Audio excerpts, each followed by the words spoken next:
શ્રી પરમાત્મને નમઃ. શ્રીમદ ભગવદ્ ગીતાના 8મા અધ્યાયનું મહાત્મય. ભગવાન શિવ કહે છે, દેવી, હવે 8મા અધ્યાયનું મહાત્મય સાંભળો. એને સાંભળવાથી તમને ઘણી પ્રસન્નતા થશે. દક્ષિણમાં આમરદકપુર નામનું એક પ્રસિદ્ધ નગર છે. ત્યાં ભાવશર્મા નામનો એક બ્રાહ્મણ રહેતો હતો, જેણે વેશ્યાને પત્ની બનાવીને રાખી હતી. એ માંસ ખાતો, મદિરા પીતો, શ્રેષ્ઠ પુરુષોનું ધન ચોરાવતો, પારકી સ્ત્રી સાથે વ્યભિચાર કરતો અને શિકાર કરવામાં રુચિ રાખતો હતો. એ ઘણા ભયાનક સ્વભાવનો હતો અને મનમાં મોટી મોટી મહત્વાકાંક્ષાઓ રાખતો હતો. એક દિવસ મદિરા પીનારાઓની ટોળકી ભેગી થઈ હતી. એમાં ભાવશર્માએ ભરપેટ તાળી પીધી. ત્યાં સુધી પીધી તેથી અજીર્ણથી ઘણો પીડિત થઈને એ પાપાત્મા કાળે કરીને મરણ પામ્યો અને ઘણું મોટું તાડનું વૃક્ષ થયું.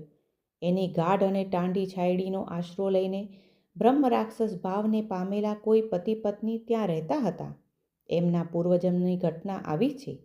એક ખુશીબલ નામનો બ્રાહ્મણ હતો, જે વેદ વેદાંગના તત્વોનો જ્ઞાતા, સઘળા શાસ્ત્રોના અર્થનો વિશેષજ્ઞ અને સદાચારી હતો.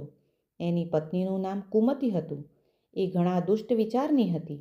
એ બ્રાહ્મણ વિદ્વાન હોવા છતાં પણ અત્યંત લોભવશ પોતાની પત્ની સાથે દરરોજ ભેંસ, કાળપુરુષ અને ઘોડા વગેરે મોટા દાન સ્વીકારતો હતો, પરંતુ બીજા બ્રાહ્મણોને દાનમાં મળેલી કોળીએ આપતો ન હતો. એ જ બંને પતિ પત્ની કાળવશ મૃત્યુ પામીને બ્રહ્મરાક્ષસ થયા. એ બંને ભૂખ તરસથી પીડાઈને આ પૃથ્વી પર ભમતા ભમતા પેલા તાળ પાસે આવ્યા અને એના મૂળ ભાગમાં વિશ્રામ કરવા માંડ્યા. ત્યાર પછી પત્નીએ પતિને પૂછ્યું, નાથ, આપણું આ મોટું દુઃખ કેમ કરીને દૂર થશે તથા આ બ્રહ્મ રાક્ષસ યોનિમાંથી કેવી રીતે આપણી બંનેની મુક્તિ થશે? ત્યારે એ બ્રાહ્મણે કહ્યું, બ્રહ્મ વિદ્યાના ઉપદેશ, અધ્યાત્મ તત્વના વિચાર અને કર્મવિધિના જ્ઞાન વિના કેવી રીતે સંકટોમાંથી છુટકારો મળી શકે છે?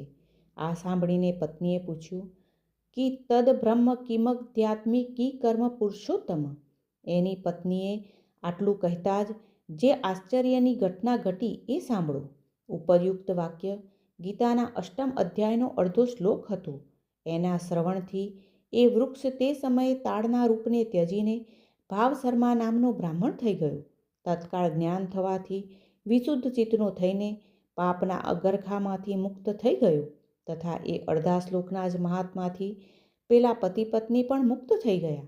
એમના મુખેથી દૈવવશ 8મ અધ્યાયનો અડધો શ્લોક નીકળી પડ્યો હતો.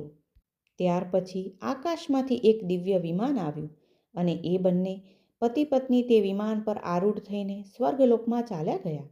ત્યાંથી આ આખી ઘટના ઘણી આશ્ચર્યજનક હતી. ત્યાર પછી એ બુદ્ધિમાન બ્રાહ્મણ ભાવશર્માએ આદરપૂર્વક તે અડધા શ્લોકને લખ્યો અને દેવોના દેવ જનાર્દનની આરાધના કરવાની ઈચ્છાથી એ મુક્તિદાયની કાશીપુરમાં ચાલ્યો ગયો. ત્યાં એ ઉદાર બુદ્ધિના બ્રાહ્મણે મોટી તપસ્યા આરંભી. તે જ સમયે ક્ષીરસાગરની કન્યા ભગવતી લક્ષ્મીએ હાથ જોડીને દેવોના દેવ જગતપતિ જનાર્દનને પૂછ્યું, નાથ, આપ ઓચિંતા ઊંઘ ત્યજીને ઊભા કેમ થઈ ગયા? શ્રી ભગવાન બોલ્યા, દેવી, કાશીપુરમાં ભાગીરથીના તટે બુદ્ધિમાન બ્રાહ્મણ ભાવશર્મા મારા ભક્તિ રસથી તરબોળ થઈને ઘણી કઠોર તપસ્યા કરી રહ્યો છે. એ પોતાની ઇન્દ્રિયોને વશમાં કરીને ગીતાના 8મ અધ્યાયના અડધા શ્લોકનો જપ કરે છે. હું એની તપસ્યાથી ઘણો સંતુષ્ટ છું. ઘણા લાંબા સમયથી એની તપસ્યાને અનુરૂપ ફળનો વિચાર કરી રહ્યો હતો. હે પ્રિયા, અત્યારે એ ફળને આપવા માટે હું ઉત્કંઠિત છું. પાર્વતીજીએ પૂછ્યું, ભગવાન, શ્રીહરિ સદા પ્રસન્ન હોવા છતાં પણ જેના માટે ચિંતિત થઈ ઉઠ્યા હતા એ ભગવદ્ ભક્ત ભાવશર્મા કયું ફળ પામ્યો? શ્રી મહાદેવજી બોલ્યા, દેવી, દ્વિજ શ્રેષ્ઠ ભાવશર્મા પ્રસન્ન થયેલા ભગવાન વિષ્ણુના પ્રસાદને મેળવીને આત્યંતિક સુખને પામ્યો તથા એના અન્ય વંશજ જ પણ જે નરક યાતનામાં પડ્યા હતા એના જ શુદ્ધ કર્મથી ભગવદ્ધામને પામ્યા. પાર્વતી, આ 8મ અધ્યાયનું મહાત્મા ટૂંકમાં જ તમને જણાવ્યું છે. આના ઉપર સદા વિચાર કરતા રહેવું જોઈએ. શ્રીમદ ભગવદ્ ગીતાના 8મા અધ્યાયનું મહાત્મય સમાપ્ત.